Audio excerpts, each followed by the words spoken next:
Well, welcome back to the channel, Old Cars New Van, and in the last video I left you a little bit in suspense as to the vehicle that we actually went to see at this classic car dealership. So no more waiting, this video shows you what we went to see. Okay.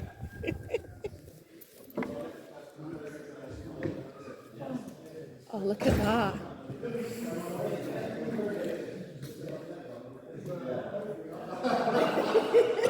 Stop making that face right now. Damn it. We're in shock. So yes, following on from our previous P6 viewing in the last video, yeah, it's another Rover P6, but this time the full fat version, the 3.5 litre V8 Auto. Now I've got a very sentimental attachment to these cars. I actually had a Rover P6 3.5 V8 Auto when I was 21. I didn't have it for terribly long because it was a pretty ropey version, because back in those days that was just a cheap car that people could pick up as a bit of fun. But nonetheless, it made a heck of an impression on me and was something that I always wanted to have a really, really nice version of. In some ways, this is a car that isn't familiar to Maya, but she absolutely loved it. I think being auto, it's going to be quite easy to drive. It's got that sort of V8 rumble that she likes so much with the Triumph Stags. In my opinion, it's a far better and stronger engine than the one that was put into the Triumph Stag. I don't want to get into that debate too much. But yeah, for my money, this is the one to have. So obviously with these, like any 70s car, rot is the killer. So I took a long time checking all the usual places, because obviously that inner structure is absolutely critical to the integrity of these vehicles. Obviously the sills, particularly the inner sills as well, floor plans, you know, everywhere really. You've got to check. This video isn't going to turn into a full demonstrative instruction video on how to check over a Rover P6, but rest assured I gave it a very thorough going over in all the usual rot places, and I'm very pleased to report that nothing was found. This car has been subject, as you can probably tell, to a full restoration. It wasn't an absolute rot box to begin with. Just checking under the seats here, as I say, if you ever do look at these, lift out the rear sort of bases of the seats and have a good look under there as well. But yeah, this isn't a fully how to inspect a Rover P6 video. It's more about this is the one that we went to see.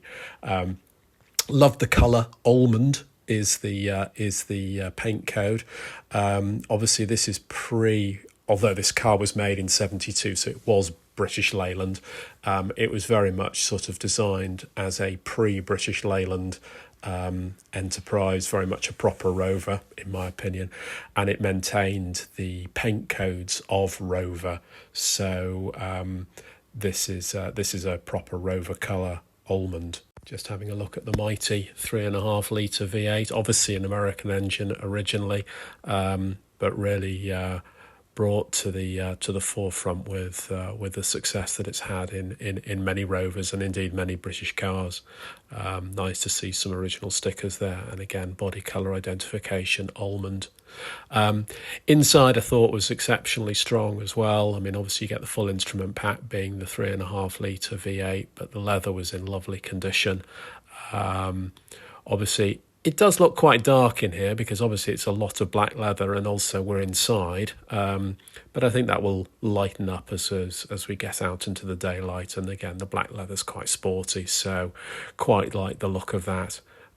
Yeah, just a fabulous example. And try as I might, you can probably tell that I was getting quite enthusiastic about this prospect. It had been finished to a very, very high standard. It's not Concours, it's not absolutely perfect.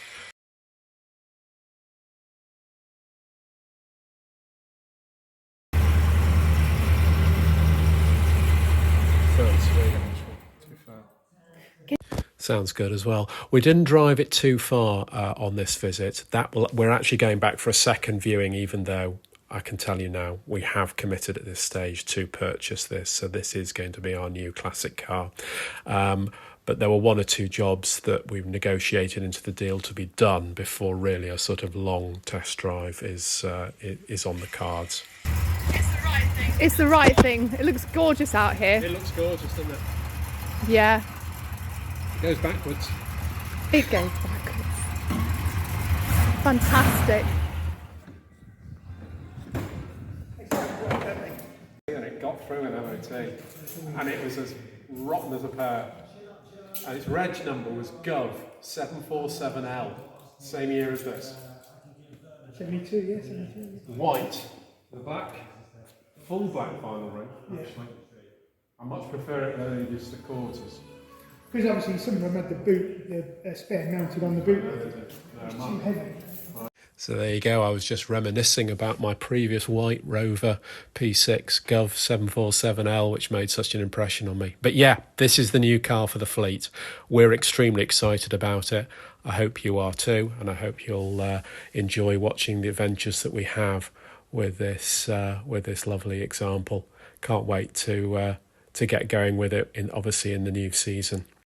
So as always, thanks very much for watching. Please like and subscribe if you haven't done so already, and look out for further videos of our adventures with this new acquisition. Thanks again.